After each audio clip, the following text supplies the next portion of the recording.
Question 8 है, a statue 1.5 metre tall stand on the top of pedestal from a point on the ground, the angle of elevation of the top of the statue is 60 degree. ठीक है, किसी ground के किसी point से अगर आप statue के top को देखते हो तो आपका एंगल ऑफ एलिवेशन कितना है, 60 डिग्री।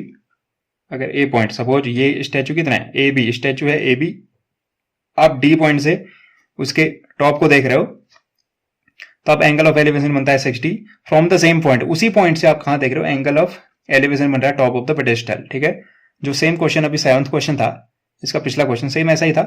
तो आप अगर इस जो पेडेस्टल के टॉप को देख रहे हो, पेडेस्टल के टॉप को देखना मतलब स्टैच्यू के बॉटम को देखना, दोनों सेम ही बात है। ठीक है, तब यहां जब देखते हो आप, आपका जो एंगल बनता है वो बनता है 45 डिग्री। तो हमसे क्या कह रहा है, किसकी हाइट ढूंढो कह रहा है, पेडेस्टल की हाइट ढूंढो कह रहा है। इससे पिछला जो क्वेश्चन था उसमें हमारे पास एक बिल्डिंग थी, बिल्डिंग के ऊपर एक टावर था, बिल्डिंग की हाइट गिवन थी, टावर की हाइट पूछ रखा था। इसमें हमारे पास स्टैच्यू की हाइट गिवन है यानी ऊपर वाला पोर्शन, अब हमें नीचे वाले पेडेस्टल की हाइट पूछ रहा है। सेम लगाएंगे हम अगेन फिर से, तो लिख लेते हैं, let A B the statue, ठीक है, and B C is the pedestal.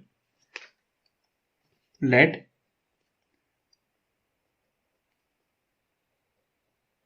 A B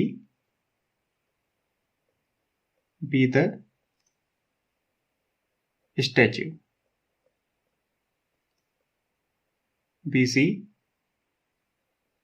be the pedestal। और डी पॉइंट्स आप देख रहे हो तो क्लियरली अब यहां पे स्ट्रेटेजी क्या लगेगी, क्लियरली मुझे क्या दिख रहा है, मुझे जो चाहिए वो क्या है, परपेंडिकुलर। और बड़े वाले ट्रायंगल को देखोगे अगर आप, ठीक है, बड़े वाले ट्रायंगल को देखोगे तो बेस दोनों के लिए क्या है, बड़े और छोटे ट्रायंगल के लिए कॉमन है। तो मुझे क्या चाहिए, BC चाहिए। BC कैसे आएगा, BC जब मैं बड़े वाले ट्रायंगल का इस्तेमाल करूंगा तो पहले मैं क्या ले सकता हूं, या फिर छोटे का भी ले सकते हैं। देखो क्यों, देखो BCD, अगर आप ट्रायंगल BCD लोगे तो यहाँ क्या लिया जा सकता है, देखो यहाँ क्या है, परपेंडिकुलर, और कॉमन चीज क्या है, बेस। तो मैं कौन सा ट्रिग्नोमेट्रिक रेशियो यूज कर सकता हूँ, 10। क्यों यूज कर रहा हूँ, क्योंकि परपेंडिकुलर आ रहा है और दोनों के लिए बेस कॉमन है। ठीक है, हाइपोटेन्यूस लेने का फायदा नहीं, क्योंकि इसका हाइपोटेन्यूस अलग है, इसका हाइपोटेन्यूस अलग है, हम रिलेशन नहीं बना पाएंगे। और परपेंडिकुलर भी आपको दिख रहा है, इसका परपेंडिकुलर और इसके परपेंडिकुलर में कोई ना कोई रिलेशन दिख रहा है, क्योंकि ये जितना है वो इससे थोड़ा सा बड़ा है। ठीक है, बेस तो दोनों का सेम है, इसलिए मैं क्या यूज करूंगा, परपेंडिकुलर, और बेस किस में आता है, 10 में। तो मैं 10 ट्रिग्नोमेट्रिक रेशियो का यूज करने वाला हूं ट्रायंगल BCD में। इन ट्रायंगल BCD क्या लिख सकता हूं मैं, 10 45, छोटे वाले ट्रायंगल के लिए एंगल कितना बन रहा है, 45, 10 45 इज इक्वल टू क्या होता है, 10 परपेंडिकुलर अपॉन बेस, तो हो जाएगा BC upon CD, BC upon CD। तो यहां से लिखा जा सकता है 10 45 की वैल्यू कितनी होती है, 1 is equal to BC upon CD। और ये CD यहाँ डिवाइड में उधर जाके क्या हो जाएगा, मल्टीप्लाई, 1 के साथ मल्टीप्लाई होकर CD रहेगा, CD इक्वल टू BC। तो मैं इसको कह देता हूँ इक्वेशन 1, या फिर बॉक्स में रख लेता हूँ क्योंकि इसका इस्तेमाल होगा कहीं ना कहीं। ठीक है, CD और BC के आपस में दिख रहा है मुझे क्लियरली, आपस में इक्वल है। इसको इक्वेशन 1 कह देता हूँ, ये कहीं ना कहीं यूज होगा आगे, इसको हम कह देते हैं इक्वेशन 1। ठीक है, अब ले लेते हैं बड़ा वाला ट्रायंगल ACD बड़ा वाला ट्रायंगल ले लेते हैं हम। इन ट्रायंगल ACD अगेन मैं कौन सा यूज करूंगा, ट्रिग्नोमेट्रिक रेशियो 10। ठीक है, तो मैं लिख सकता हूं 10 60 डिग्री, क्योंकि बड़े वाले ट्रायंगल के लिए एंगल कितना है, 60। तो अगेन वो क्या होता है, परपेंडिकुलर अपॉन बेस। परपेंडिकुलर क्या है, A से लेके C तक, AC अपॉन बेस दोनों के लिए सेम था यानी CD। 10 60 की वैल्यू कितनी होती है, √3। तो इसको लिखा जा सकता है √3 इज इक्वल टू, यहां पे क्या था, यहां पे था AC।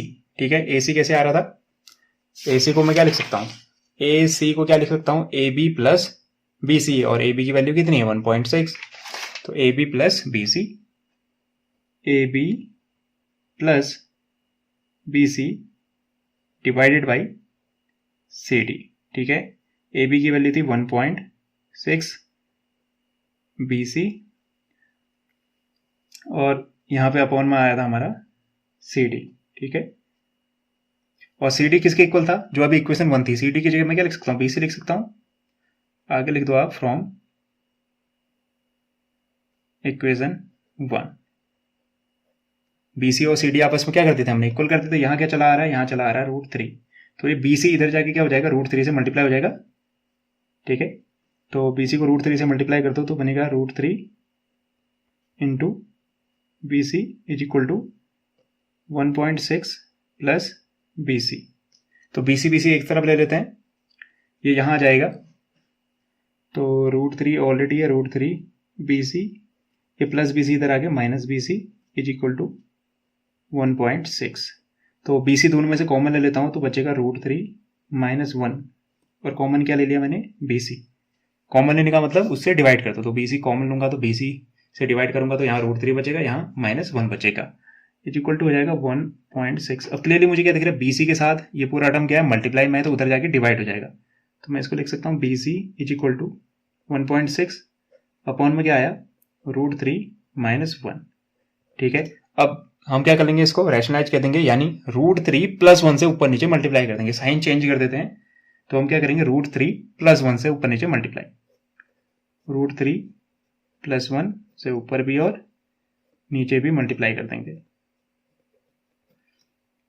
मल्टीप्लाई करने के बाद जो रिजल्ट बनेगा BC इज इक्वल टू हो जाएगा, यहां ऊपर चेंज नहीं करते हैं, 1.6 √3 + 1, नीचे देखो, नीचे क्या हो रहा है, A - B into A + B। ऐसा फॉर्मूला कभी देखा है? देखा है, बिल्कुल देखा है। √3 A की तरह काम कर रहा है, 1 B की तरह काम कर रहा है, तो A - B A + B, तो वो होता है A का स्क्वायर यानी √3 का स्क्वायर माइनस B का स्क्वायर यानी 1 का स्क्वायर, ठीक है। ऐसा लिखा जा सकता है। अब आगे सॉल्व होके ये क्या बनेगा, यहां से इसको BC इक्वल टू क्या लिख सकता हूं मैं, BC इज इक्वल टू, ऊपर तो वैसा ही रहेगा जो भी है, 1.6 इंटू √3 + 1, नीचे मेरा कुछ हो रहा है, √3 का स्क्वायर बन जाता है 3, 1 का स्क्वायर हो जाएगा 1, तो ये हो जाएगा 1.6 इंटू √3 + 1 डिवाइडेड बाई 3 - 1 2 से इसको डिवाइड करेंगे, 16 को डिवाइड करते 8 आता है, इसको डिवाइड करेंगे तो 0.8 आएगा, और ब्रैकेट के अंदर है √3 + 1, ठीक है। BC की वैल्यू 0.8 √3 + 1। तो हम क्या कह देंगे, हाइट क्या है उस पेडेस्टल की, देयरफॉर